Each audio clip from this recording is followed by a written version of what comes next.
On Tuesday, Israeli Prime Minister Benjamin Netanyahu fired Defense Minister Yoav Gallant, who he appointed to the position back in 2022, citing a lack of mutual trust during wartime. An Israeli defense minister has never been fired during a war.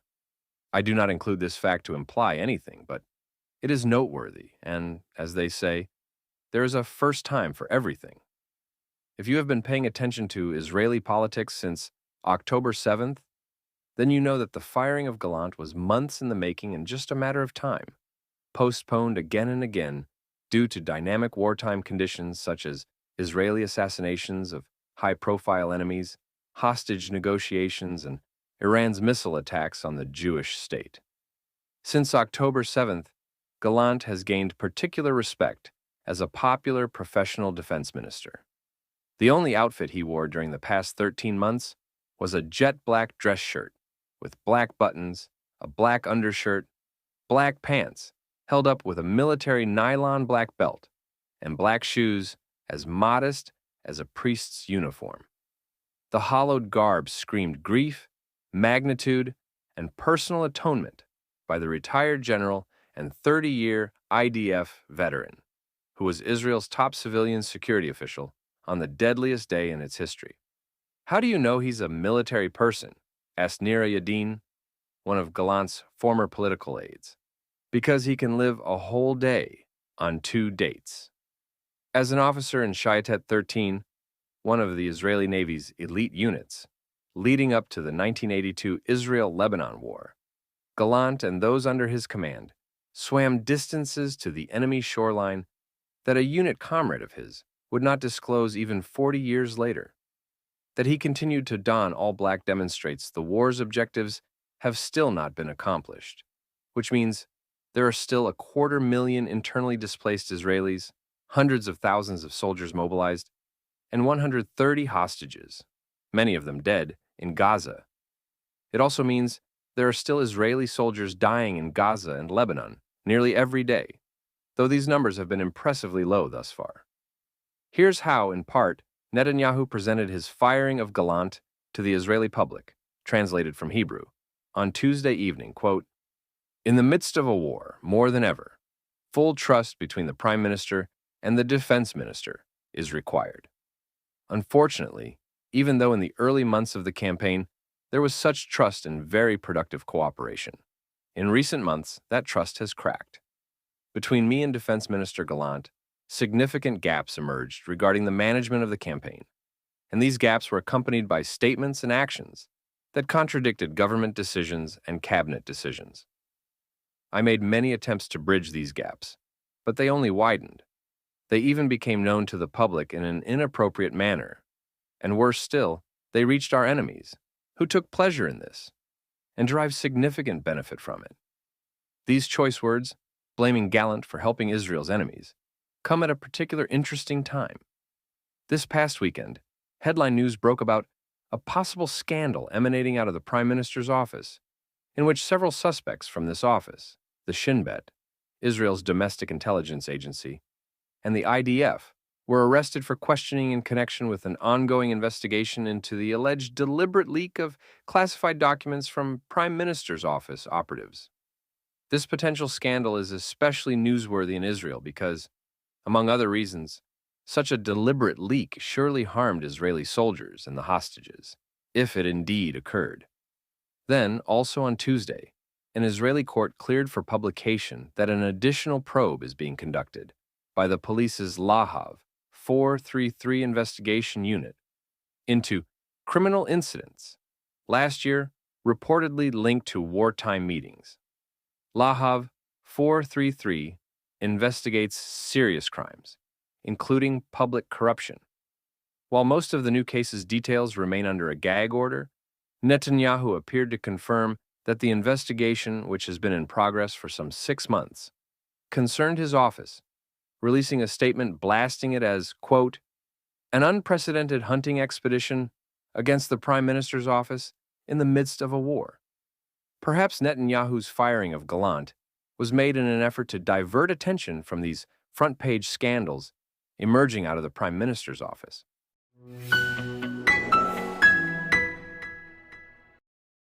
Another way to think about Gallant's dismissal is as a political move.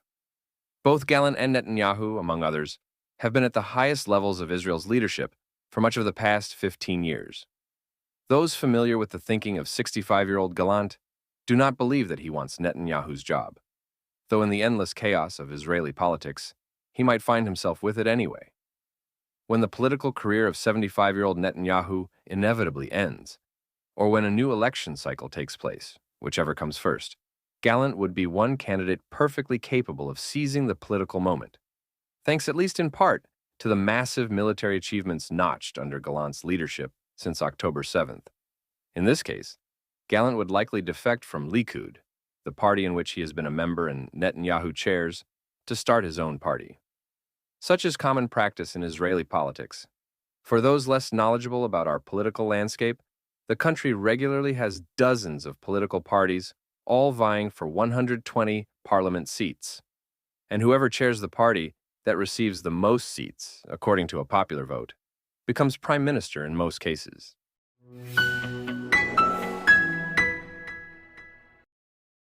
Another way to think about Gallant's firing is an attempt to give total legitimacy to segments of Israeli society that evade compulsory IDF service.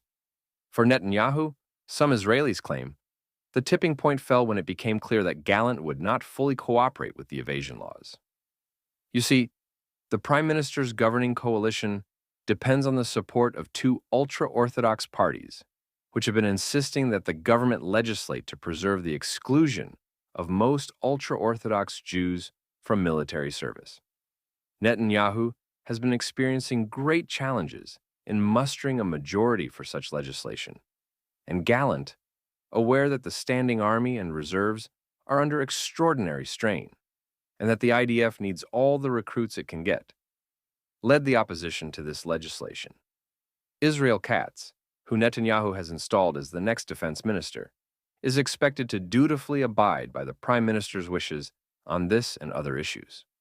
Thus, there is the argument that Netanyahu's firing of Gallant was a political move designed to not endanger the former's governing coalition from falling apart and Israel going to early elections. However, such is politics in a democratic state. Netanyahu, whose party won the last election in 2022, has every right to hire and fire whomever he wants, for whatever reasons he has in mind, at whatever time he so pleases. That is the power vested in him and any other Israeli prime minister by the public, via the virtue of democracy. To label Netanyahu's firing of Gallant during a consequential war as wildly political is, to be frank, naive. The reality is that there are four continuities in the nature of war, chiefly that war is political. I learned this from John Spencer, an urban warfare expert, who served for more than 25 years in the U.S. military. This means that those in charge of a country at war are constantly making political decisions with regard to why and how they choose to fight the war. Indeed, there is no such thing as objective right and wrong in much of war, just a difference of political perspectives and opinions. Whoever has the most leverage, both within a country at war and across international relations, tends to get what they want and how they want it. Such is politics, a necessary evil.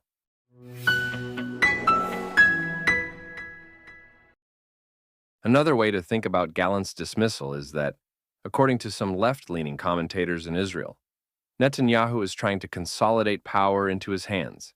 Reports also surfaced Tuesday suggesting that the prime minister will soon fire the heads of the Shin Bet and IDF as well. Again, old news that kept getting postponed due to dynamic wartime conditions. Certainly, this interpretation can inspire images of autocracy and dictators, but we should honor both sides of this coin.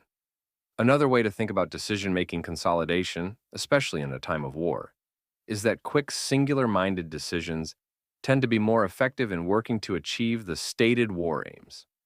Whichever interpretation feels more accurate to a spectator, consolidation for the sake of autocracy or for the sake of effective decision-making, largely depends on the biases this spectator already holds. In other words, left-leaning people will probably perceive the center-right Netanyahu and his Likud party as trying to consolidate power for autocratic or otherwise nefarious reasons, whereas right-leaning folks are more likely to see this firing of Gallant as a more efficient way to achieve the stated war aims. As a centrist, I do not agree with any of these interpretations. Actually, I think it is too early to tell what will become of this decision to relieve Gallant of his duties, whether or not it will be positive for Israel, both within the context of this war and for the country in general. We know that Netanyahu, like virtually every politician on this planet, wants to hold on to his seat. These political calculations are in no way unique to Netanyahu, and scolding Netanyahu in these terms, while overlooking other politicians in other places who do much of the same thing, is nothing short of a ridiculous double standard, if not in intention, then in outcome. We also know that under Netanyahu's direction throughout this war, Israel has made remarkable, game-changing achievements. For one thing, Hamas and Hezbollah have become a shadow of what they were prior to October 7th, with their leadership extensively eliminated, and other Iranian proxies like the Houthis in Yemen are now well aware of what their fate will be should they poke the Israeli bear. In addition, Iran's decades-long mega-strategy of surrounding Israel with non-state actors has rather quickly gone up in flames, leaving the Iranian regime extremely vulnerable. This has tremendous implications for the entire Middle East, and frankly, much of the world that depends on, or is somehow connected to, Middle Eastern natural resources. Under Netanyahu's leadership, Israel has also successfully managed to ward off the increasingly strong anti-Semitic waves, that is, ridiculous double standards, levied at the Jewish state from other countries and their leaders, all while fighting an existential war on 7 fronts: Gaza, the West Bank, Lebanon, Syria, Iraq, Yemen, and Iran, that Hamas started with Iran's direct guidance. Within Israel, the IDF, Shin Bet, Mossad, Israel's foreign intelligence agency, and its other agencies have been collaborating almost flawlessly, perhaps best indicated by the extremely low numbers of Israeli casualties, both soldiers and civilians, in more than a year's worth of this multi-front war. What's more, 117 hostages have been returned alive to Israel, with 105 being released in a prisoner exchange deal, 4 released by Hamas unilaterally, and 8 rescued by Israeli forces. If we are being intellectually honest, we have to give all Israeli leadership, including Netanyahu, credit for these achievements and others. The same way that they are all, including Netanyahu, responsible for the missteps leading up to, during, and after October 7th. And there have been many missteps. Anyone who was in a leadership position in Israel, leading up to, during, and after October 7th, must be held accountable as part of a formal state commission. When this state commission ought to take place is up for debate in Israel. Some argue that it should have already started, while others contend that we ought to wait until after the war ends, and it will end sooner or later, as all wars do. Those who argue that this state commission should have already started suggest that Netanyahu is purposely prolonging the war to distance himself from October 7th and cover his tracks, so that the state commission will show exponentially less fault on his part. This might be true, but it could also be true that Netanyahu has a master plan in the works for Israel to resoundingly win this war against these genocidal jihadists, which would be a huge victory for the entire Western world as well. After 13 months of war, this quote-unquote master plan, which I am sure exists in some form or fashion, seems to be progressing pretty darn well for Israel and its place in one of the most important regions of the world, all things considered. All I'm saying is that we should acknowledge these impressive feats, even if Netanyahu or his party or governing coalition is not exactly your so-called cup of tea.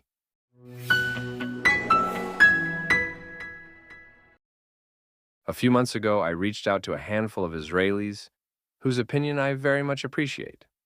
I asked them a simple question. Do you think Netanyahu is doing a good job since October 7th?